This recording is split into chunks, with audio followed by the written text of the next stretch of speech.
The next day, Sam picked me up at 8:30 in the morning. He was clean-shaven, his pants looked pressed, and his shirt was absent any sort of floral or fruit arrangements. I looked into the back seat and noticed an actual blazer still in the dry cleaner's bag. When I slid into his Cadillac, he handed me a plastic grocery bag. "What's this?" I asked.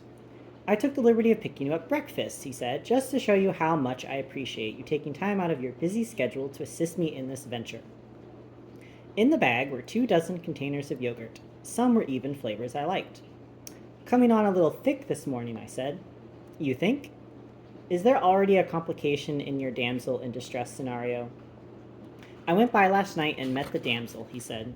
"Cricket O'Connor is her name. She's challenging." "Excellent," I said. "That's exactly what I'm looking for. More challenging women with problems." I told Sam about my meeting the previous day at the Hotel Oro, about the rather precarious situation it revealed, and how it presented a new, fresh issue for me to deal with, not the least of which was trying to figure out who would provide false information to the Russians in my name and why. Sam would have the contacts to get to some of the truth, but in times like these, a little financial grease would probably be needed. And, as usual, apart from the thousands and thousands of dollars in my frozen bank accounts, I didn't have much money, a fact that seemed to make Sam happier than I would have liked. "Then this job we have coming up is at just the right time," Sam said. "The Miami I grew up in isn't the one I returned to. I knew this before, but on this day, as Sam drove us through the neighborhoods surrounding my place and then east on the Dolphin Expressway toward the MacArthur Causeway, where we pick up a private ferry to take us to Fisher Island, where Sam said damsel, one Cricket O'Connor, lived, I couldn't help but notice how little I recognized this as home. A normal kid, maybe he sees all the tourist points of Miami before he turns 12, goes to the Orange Bowl, maybe takes in the Art Deco tour, watches the Air and Sea show, and watches the Winterfest boat parade. By 12, I was sure my father wasn't just a bully, but a bastard, that my mother was her own particular kind of horror show, and that my brother Nate would always complicate things. By 12, I'd already stolen a dozen cars. By 12, I was already figuring out how to get the hell out. Miami has always been a city of rogues and ruffians, that much is certain, but in the 20 years since I left town for good, only to return for a day or two at a time, though not long enough to actually be there, my father finally died, leaving my mother to her paranoia and Nate to, well, Nate. It's become this odd mix of glitz and sham, so that even the humble neighborhood I grew up in is a mark for those who want to speed into town and speed back out with cash in their pockets. Real estate, once a bargain, has turned into the irresistible boom, impervious to the real world, since the people with $6 million to spend on a waterfront home aren't carrying subprime loans and surely don't live in the real world. Crockett and Tubbs couldn't stop the drugs, and neither has anyone else, the cocaine trade becoming a cash crop far more lucrative than sugar and just as easily attained. So in came even more drugs like heroin, and cheaper drugs like meth, all of which then fed and grew until Miami became not just the party capital of the country, but also the center for identity theft, murder, and narco-terrorism. Ah, home. With all of those things comes another kind of evil, or at least one of the more egregious sins: envy. You can't be too rich in Miami, you always have to have something more than your neighbor, always have to live somewhere even more extravagant, so that your wealth isn't merely the end result of your hard work, it's the whole card that provides the flush of other people's envy. "You know what I wonder?" Sam asked. We were on the private ferry, which is pejorative to ferries, since this was more like a cruise liner that happened to carry expensive cars, along with a few clunkers belonging to the help, or just the help themselves, most too poor to own cars, halfway between the causeway and Fisher Island at this point, but had opted to get out of Sam's car to take on the view of the private aisle. I can't even pretend to know. You see all of these minimum wage people, they spend all day on this little slab of paradise, and they'll never, at the rate they're going, ever have enough money to even own a blade of grass on the island. Yeah? So why do they even bother? Why even wake up in the morning when you know that you're always going to be crawling out of the same rut until you're too old for that rut, and then you'll be forced to get into an even worse rut? Everyone needs a job, I said. Look at us. Nah, he said. What we did was make it so everyone could feel safe in their crappy lives, and for what, really? Float out here from Cuba for a better life and end up working for some rich despot just the same. That's capitalism at work, I said. Sam stared out over the water and squinted, as if he were trying to see something that wasn't there. Listen, he said, this thing with Natalia Choplin, that's not something to trifle with. I know, Sam. Mikey, she might have impressed you with her husband and family, but she's still calling shots around the world, he said. She saw your mother. If Fiona hadn't been on top of her game, she'd be dead and probably 2 or 3 dozen other people would be too. The kind of juice she must have to get the no-call names, to get actual agents out on this, that means whoever told her you dimed her is big. Let's just pull the plug here. Let the CIA know she's here and go on with our lives. You don't have to let this concern you. Sam was probably right, but I'd been threatened. You don't think the CIA knows where she is? They've probably been tracking her on Echelon for 15 years, I said. And you don't think she'd be a step ahead of us, waiting for that? If her source is so good, it probably is CIA. But there was something more, something that niggled at my mind, an inkling that whoever was trying to get her out by using me was involved with my burn notice, and that if I solved this, I might have one more piece of the puzzle fixed. And then there was the likelihood that somewhere there were pictures of us palling around Dubai and I'd be tried as a traitor and hanged, all of which I mentioned to Sam as well, and which didn't sound like a great way to spend an afternoon. Sam digested all of that. Then let me help you at least. Are we having a little bit of a moment here? A little bit, yeah. I patted him on the back. You're hired, I said. An announcement rang over the PA system that we'd be docking on Fisher Island in 5 minutes, that we should be mindful of the island's strict 25-mile-per-hour speed limit, and that the temperature on the island was a perfect 82 degrees. Maybe, if things work out, we can get ourselves a blade of grass out here to retire on. Prior to 1905, Fisher Island didn't exist, but when the dredging project to create a shipping lane to Miami left a couple hundred acres of green island adrift in Biscayne Bay, the island was born. What was once just mangroves became a millionaire's retreat, the property shifting hands between some of the nation's wealthiest people, eventually ending up in the hands of the Vanderbilts before turning into what it is now, the most exclusive address in Miami. As Sam drove toward Cricket O'Connor's house, we passed the private resort that was once the Vanderbilt estate, and is now a playground for those for whom price is no problem, replete with towering coconut trees, a distinctly Gatsby-ish expanse of tennis courts, and a rippling golf course peopled by men wearing sweaters tied over their shoulders as if a squall were just around the corner. A 10-story condo complex hugged the coastline and offered astonishing views starting at $2 million. Along the narrow avenues were elaborate guard gates and surprisingly tasteful manors, usually with the design mirroring the old Vanderbilt estate. Spanish influences abounded, with a neo-Art Deco flair tossed in for flavor. From the moment we drove off the ferry, I counted 7 Bentleys, 15 Mercedes, 2 dozen facelifts, double that many boob jobs, usually on women more accustomed to being called bubby than baby, and enough tummy tucks and lip implants to make one wonder how anyone functions with the fat cells they were born with. The air was warm, the streets perfectly clean, the views were impeccable. It was, frankly, making me a little paranoid. But then I had the strangest memory. I've actually been here before, I said. You're thinking of Grenada, Sam said.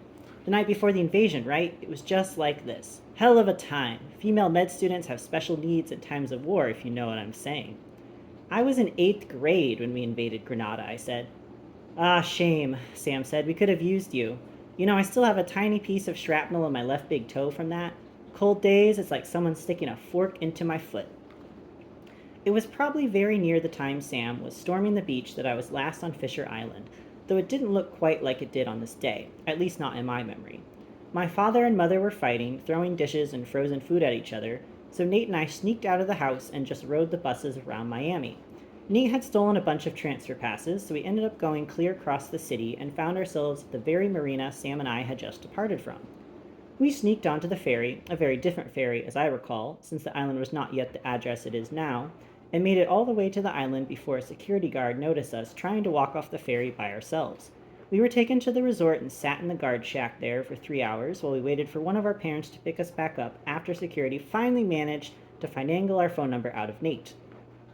We both prayed it would be our mother who'd show up, but it was Dad who rolled up in our old Ford Fairmont station wagon. We could see him through the window, his face scraggly with a week's worth of beard, a Marlboro dangling between his lips, his eyes covered by those narrow black Ray-Ban sunglasses he used to wear, even though it was near dusk by then. He didn't bother to turn the car off and came inside the shack. He just leaned on the horn. "That your pop?" the guard asked. When neither of us answered, he sighed deeply and opened the door. I don't remember if the guard seemed pained by the experience, embarrassed, or just happy we were leaving, though I'd like to think it was pain I heard in the sigh. "Well, get on then," he said, and we did. I expected Dad would snap at us or take a swipe at our heads, but he just drove home in stony silence the entire way, chain smoking and listening to talk radio, which was even more upsetting. It was predictable that he'd blow. This new quiet was something larger and somehow more aggressive, so that when we got home and found our bedrooms trashed, the posters torn off our walls, our beds turned upside down, Star Wars action figures and G.I. Joes tossed about, it all made sense and made me happy we'd sneaked out to this odd piece of paradise, if only to save ourselves from something that was apparently far worse. "Here we are," Sam said. We'd pulled up in front of a 2-story cream-colored compound. As we made our way onto the property, I put down the windows in the Cadillac and inhaled deeply to erase the old memories and to get acclimated to the new situation. The house was surrounded by a dozen swaying palms and row after row of 3-foot-tall rose bushes that sprinkled the light breeze coming in off Biscayne with a sweet, florid fragrance, but I noted that they were in desperate need of trimming. I turned and looked behind me and saw that the box hedges lining the front of the drive were more like dodecahedron hedges. There was an acre-wide expanse of lawn along the eastern side of the house. It was also overgrown. Clouds of aphids could be seen here and there as well, moving about in the humid afternoon. In front of the house was a circular drive around a tasteful marble fountain, the water blooming out from the center and falling down like strands of hair. The house itself was a testament to natural light, with huge picture windows dominating the face of the home and wrapping around the length of the residence, the ocean visible even from the front yard. Clarity on my creeping, non-topiary suspicions came when I stepped out of the car and noticed a sign plastered to the garage door of the home, its corners reinforced with duct tape announcing a public auction of the property and its contents in 10 days' time. "You didn't mention this," I said, pointing to the sign. "Are you looking to move?" Sam said. "It speaks to a certain amount of emotional and economic instability," I said. "I said she was difficult," Sam said. Before I could respond, the front door opened and a woman in her early 50s stepped out onto the front porch. Cricket O'Connor was tall, maybe 5'8", and had shoulder-length blonde hair, which she nervously tucked behind both of her ears when she saw us standing on her drive. I hoped she hadn't heard our conversation, but it was quickly apparent she had. "I've tried to take the notice down," Cricket said. There was an absent, resigned quality to her voice, which belied her confident demeanor. She was dressed in a yellow St. John knit sweater set that revealed a tan expansive neck and a thin gold necklace bedazzled with diamonds. A matching bracelet was wrapped around her left wrist. She wore a single diamond ring on her wedding finger and what looked like a charm bracelet that dangled a single item on her right wrist. "But it's apparently against the law. Someone drives by every couple of days to make sure it's still there, and if it's down, they put another up. It's not as invasive as the people who come to take photos, so I've learned to live with smaller inconveniences, even if it speaks to a larger instability." "That's all anyone can be expected to do," I said. I walked over and extended my hand. "I'm Michael Weston. You have a lovely home." Cricket forced a smile, shook my hand gingerly, and then toyed with her single charm, which I saw was actually a military dog tag, before responding. "Well, for now at least. Please come in." The difference between trained liars and your garden variety fibbers is that specific training allows for certain insights into the human condition not normally acquired while playing shell games on the pier or trying to con your waitress out of more change.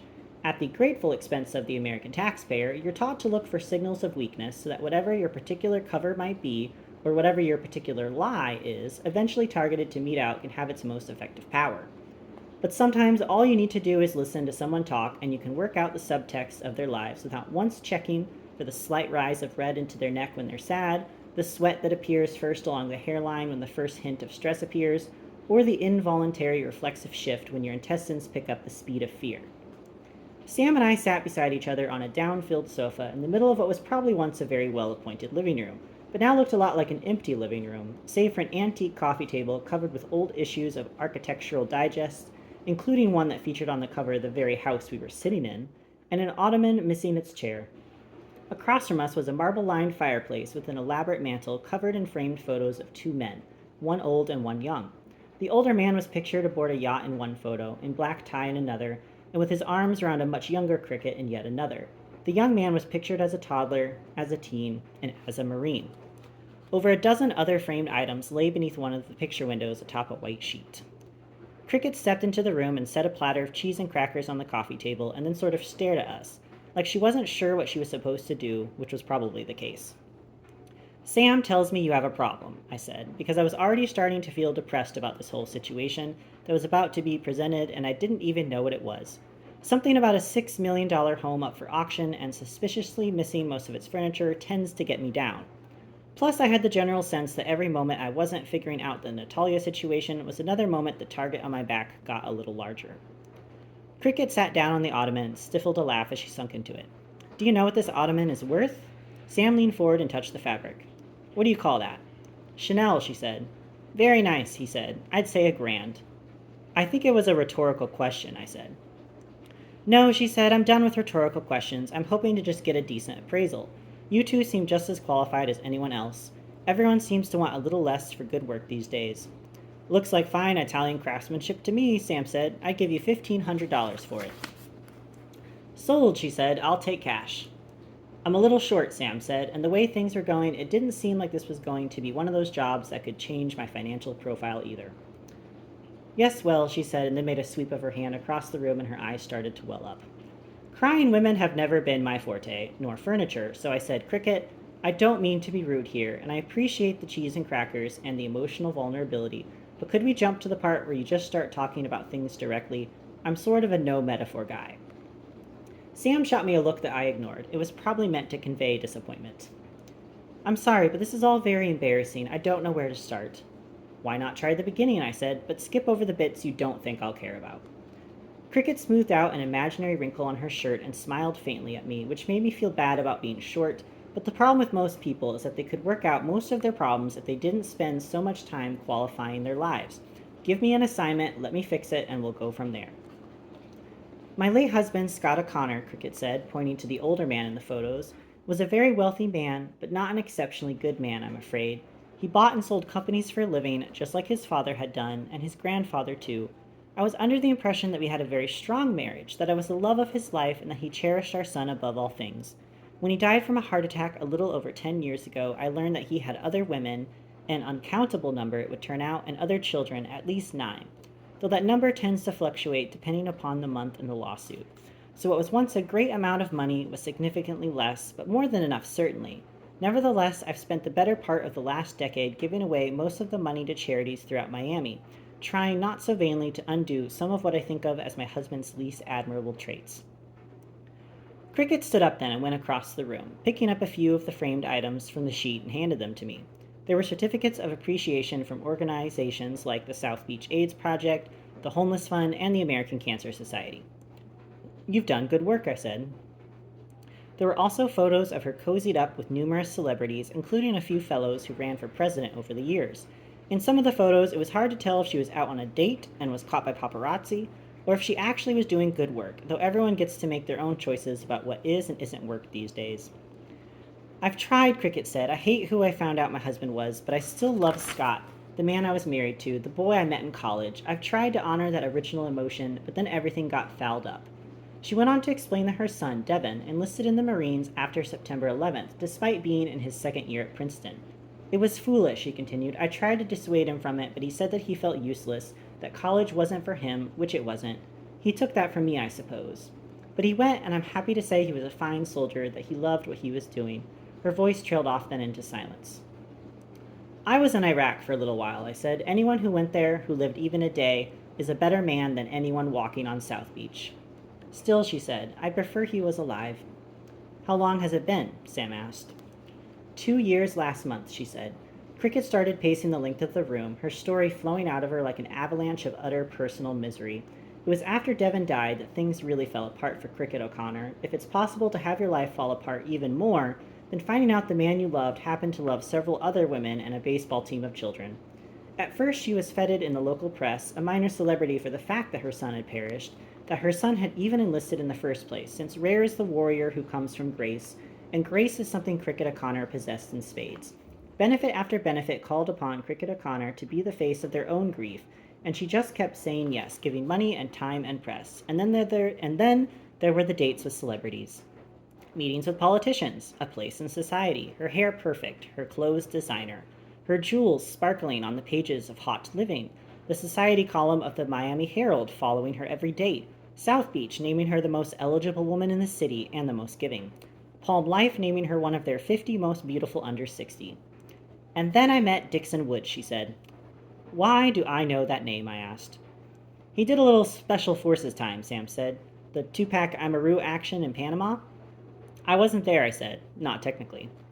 Neither was he, Sam said. Not technically. A buddy of mine in the NSA says he was also not technically in Nicaragua, Haiti, and Burkina Faso, but that he's technically been in private service since 2002. Just like every gun with a debt margin they want to work down, though I had a difficult time imagining anyone who'd done the things Dixon Woods was likely to have done somehow ending up in the arms of Cricket O'Connor. I had sensed the difficult part of Cricket O'Connor's life story was just now unfolding. That and Sam was sort of twitching in his seat. Just how did you end up meeting Dixon Woods? I said. On the internet, she said. Pardon me? I said. I'm part of several online support groups for relatives of military dead. One of them is also for singles. He contacted me there. I already knew where this was headed. The world was simpler when people actually met each other in real life. The old model of getting drunk, dancing, and doing things you regretted was a good one. You married him and he stole your money. The color drained from Cricket's face. How did you know? Because predators can smell the weak even through a computer screen. What I didn't tell her, because if I'd lived a second longer with my father, if I hadn't gone into the military after high school, I'd probably be doing the same thing as Dixon Woods. A bully can always find a victim. I hate to be a cliche, she said. You're not, I said. You're a foregone conclusion. That's worse, I'm sorry to say. But you don't need me to tell you that. That's why I need your help, Cricket said. I needed someone to tell me that, obviously, and I needed someone to help me find Dixon before I lose everything. Need. Everyone thinks they need something. What Cricket O'Connor was really talking about was want. She wanted me to solve her problems, to fix what she'd wrecked with her own needs. I'm sorry your husband was a scumbag. I'm sorry your son is dead. I'm even sorry you married someone you met on the internet, but you need to call the police. Let them handle this. I can't do that, she said.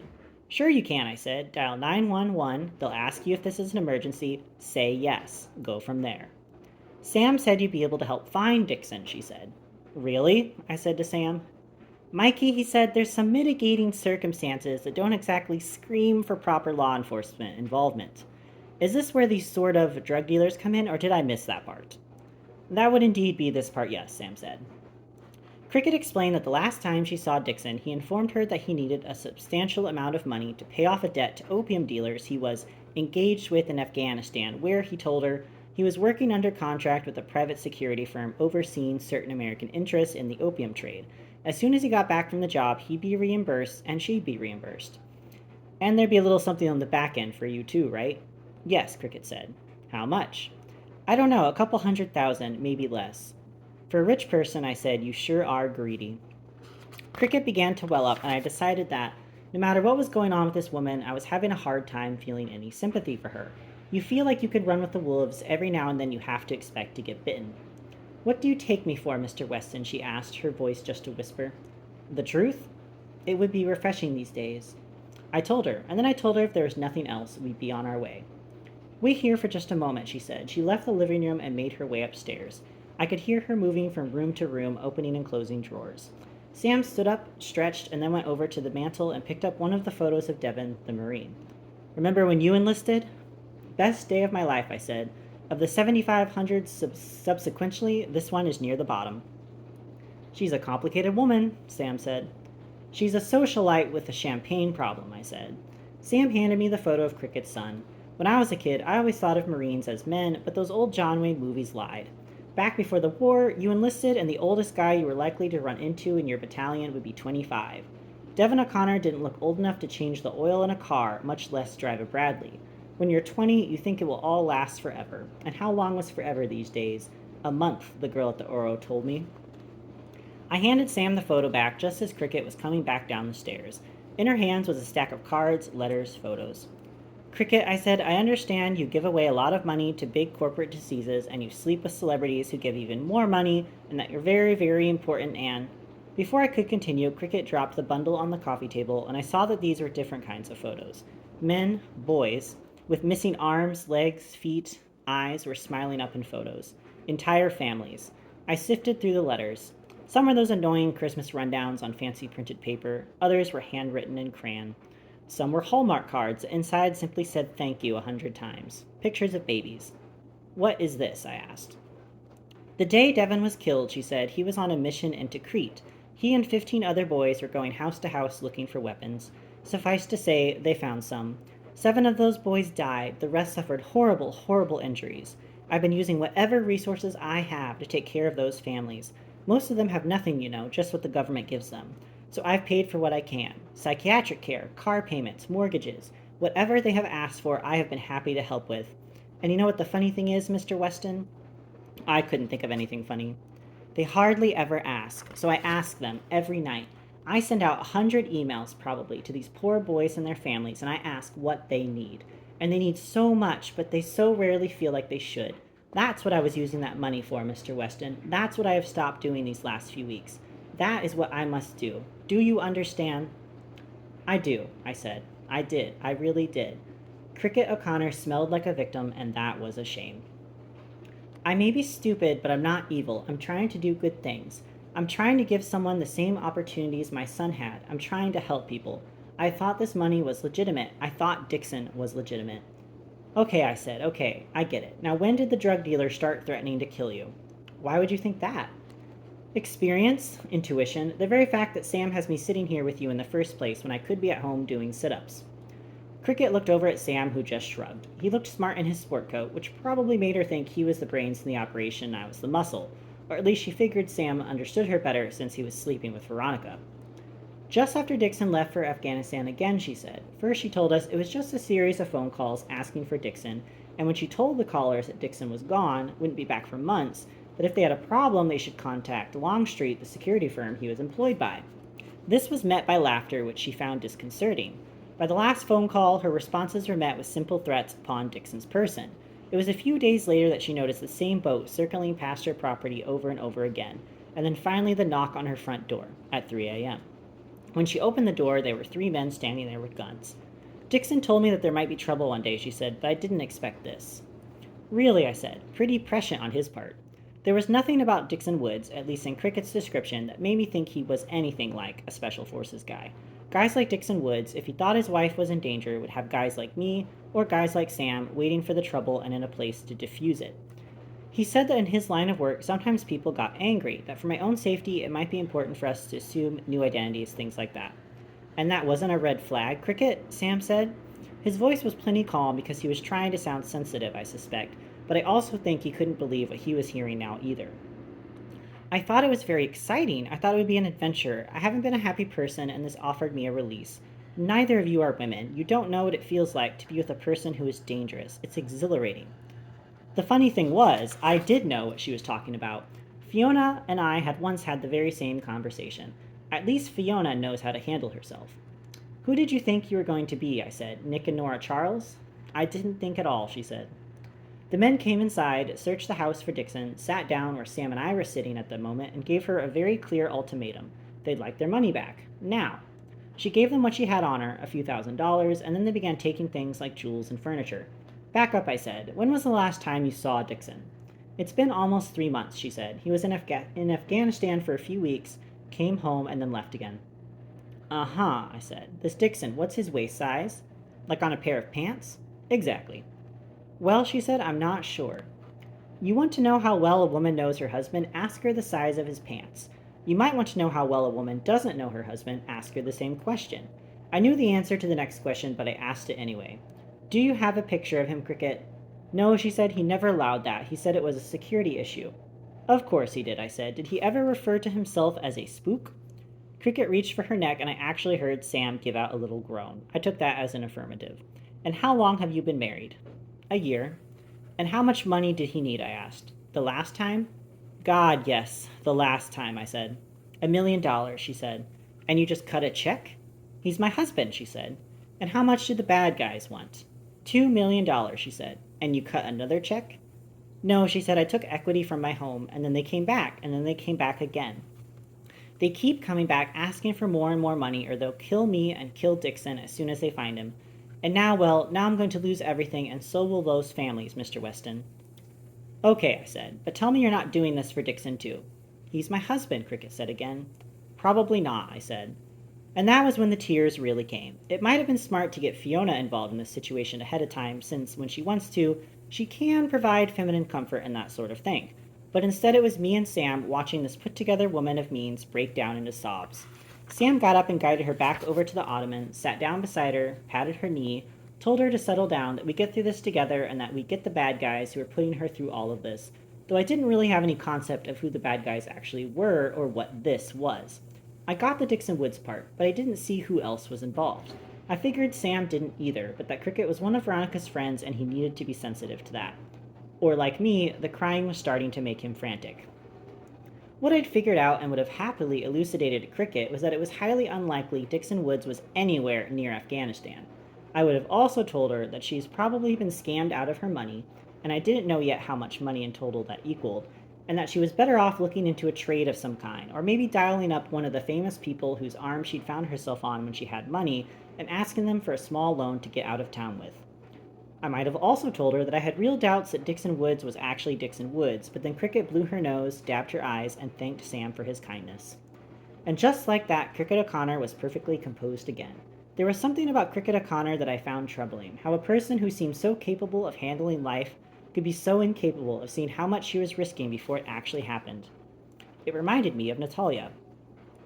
"You'll have to pardon me," she said. "I understand, Mr. Weston, that you think I'm a fool, but I wonder if you've ever found yourself in a situation beyond your control." If she only knew. "There have been occasions." "I fell in love with Dixon," she said. "That was probably a mistake. We don't always make the right choices in whom we love, but I believed in him, and I believed him when he told me he'd been in the Special Forces, and I believed him when he told me he was providing private security in Afghanistan, and I believed him when he told me he was in trouble and desperately needed my help. And I believed the men who came to my home and threatened to kill me if I didn't turn Dixon in. I loved him, Mr. Weston. I love him. Maybe people like you and people like Dixon can just turn real emotion on and off, but for the rest of the human race, things are a bit more trying." She paused then and tried to smile, as if changing her facial expression could change the outcome of all that had come before. "And I believed Sam when he said you would help me. If I go to the police, these men will find Dixon and they will kill him, and I know they will kill me, and—" She paused again. "I don't want this to be in the paper. As soon as the police know about this, it will be all over the papers. I'll be a mockery. I have nowhere else to turn. I can't pay you much, but whatever I can give you, I will. Please, Mr. Weston." "These bad guys," I said, "they give you a way to contact them, a drop zone for the money, anything?" "They gave me a cell phone," she said. "Go get it," I said. A few moments later, Cricket came back with a burner, a prepaid cell you can get in any half-assed check-cashing front shop in Little Haiti, or the nicest sundry shop on South Beach. Used to be only drug dealers and 16-year-old girls whose mothers didn't trust them not to abuse their minutes had burners. Now half the world. They're impossible to get a wire on because once you're up on them, they're already dead. "They call on this, make sure I'm home, then come for the cash," she said. "When are they due to call again?" "Thursday, the 15th. It's always the 15th. "Payday," Sam said. "Not anymore," I said. "So you're going to help me?" Cricket said. "When you're a spy, or a former one, or just one trying to figure out how your life got turned upside down by someone else's choices, someone else's agenda, someone else's Hugo and hubris and wanton disregard for who you are as a human, sometimes, well, a soft spot opens up for people in a similar situation. I'm going to get your money back," I said, "as much as I can, enough for you to live, to help the other people. But you have to listen to me. You have to do as I tell you to do, and you have to understand one thing." "Anything," she said. "You're not married to Dixon Woods," I said. "You've probably never met him. This guy you're not married to is a criminal, and he's gaming you. When I find him, after I get your money, he's likely going to be hurt. He might be dead. He might well be going to prison. And this house, this lifestyle, it's over. It's not yours. You want to help people, to really help people? I'll get that back for you if I can." Cricket closed her eyes. Her head moved slightly in agreement. "Why don't you go upstairs and pack a bag?" I said. "Sam will come back later and take you somewhere safe." Sam and I watched Cricket mount the stairs towards her bedroom, and then when we heard the sobbing begin, let ourselves out of the house. "Nice speech," Sam said once we were outside. "These people," I said, "don't know how lucky they have it." "Yeah," Sam said. "Still, quite a bit of oration there." I put on my sunglasses and walked back along the side of Cricket's house. From there I could see Biscayne Bay, full this day with sailboats and yachts lazing back and forth through the shipping lanes. Sam came and stood beside me. "Nice view," I said. "If you like this sort of thing," Sam said. "I could get on a boat from here," I said, "sail all the way up the eastern seaboard, park in New York, hop on a train, be in Washington, D.C. in no time, start pounding on doors. Who'd ever know?" "I would," Sam said. "Or I could just go due south, find a sandbar and call it home. Forget this burn notice and everything else." "Ah, Mikey, that's not your life," Sam said. And the truth, the sad truth, was that he was right.